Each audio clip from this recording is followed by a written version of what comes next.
তোর মা না দিলে কি তুই খাবি না? এইভাবে কেন বলছো বেশি?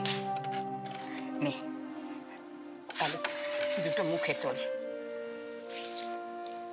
আহারে কি লক্ষ্মী ঠান্ডা মেয়ে, মুখে রাগই নেই, অথচ এই মেয়েকে নিয়ে বাড়ি শুদ্ধ লোকের অশান্তি।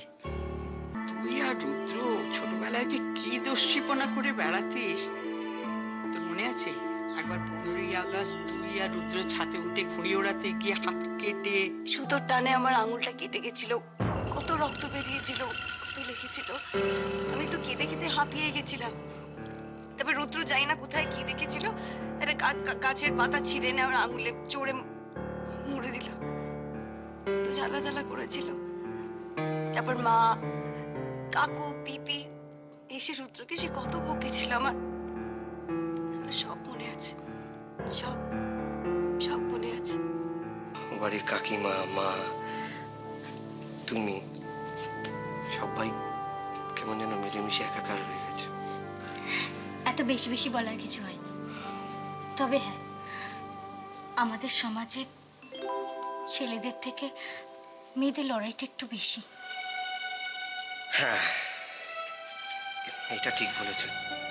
জুইকেই দেখো না, ও তো সংসারের ভালোর জন্যই চাকরিটা করতে চাইছে, কিন্তু ও বাড়ির সবাই কি এই ব্যাপারটা খুব ভালোভাবে মেনে নিচ্ছে? অন্তত জুইকে দেখে সেটা মনে হচ্ছে না। তুমি রান্না করবে না সে কথা বলে দিলেই তো পারতে। দুদিনের জন্য উনি এসেছেন। না না, আমি তো বলছিলাম যে আমি করবো, তা উনি দেখ না, ডালটা বেটে দিতে বলুন, সে তো বাটলো না। না না, এই তো আমি এক্ষুনি মিক্সিতে করে দিচ্ছি। থাক তোমাদের ওসব যন্ত্র মন্ত্র, শিলে না পিষলে বাটা হয়? আসলে আমার হাঁটুতে ব্যথা, তো আমি ঠিক মাটিতে বসতে পারি না। পুঁটির মা ছাদে গেছে, আসুক বেটে দেবে। বুঝেছি। তা নিজের মেয়েটাকে গিয়ে দেখো না, শুনেছি পাগলেও তো নিজের ভালোটা ভালো করেই বোঝে। তা নিজের মেয়েটাকে না সামলে হেঁটেলে পড়ে থাকার কি দরকার? আমি তো রয়েছি। অষ্টমঙ্গলায় তো যাওয়া হয়নি ওদের, ওই জন্য একদিন ডাকছেন সবাইকে। তোরা সবাই মিলে যাবি, হয়েছে করবি, তাই বলছিলেন আর কি। ভালোই তো কাকিমা, সবাইকে পাঠিয়ে দাও না। আমার হবে না, আমার স্কুল আছে তো। আমি কি করব কাকিমা, তুমি বলো, আমি কি করব ওখানে কি? আমি তোকে জন্ম দিইনি অপু, কিন্তু আমি তোকে কোলে পিঠে করে মানুষ করেছি। তুই আমার কাছে লুকোবি? কতদিন হাসিস না অপু, আমি কতদিন তোর হাসি মুখটা দেখতে পাই না। জানা, আমি বলছি তোর ভালো লাগবে, যা।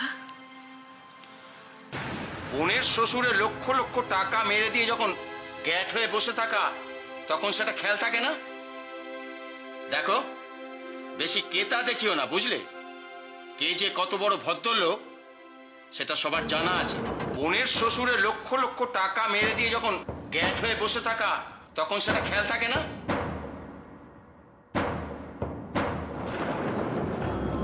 এই যে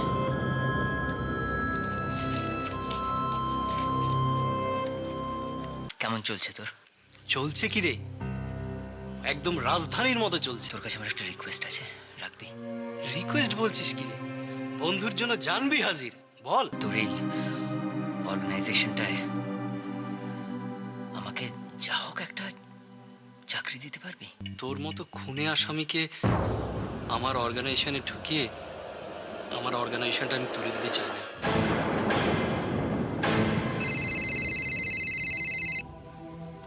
হ্যালো, ও ডার্লিং, বলো। হ্যাঁ, তোর মতো খুনে আসামিকে আমার অর্গানাইজেশনে ঢুকিয়ে আমার অর্গানাইজেশনটা আমি তুলে দিতে চাই না।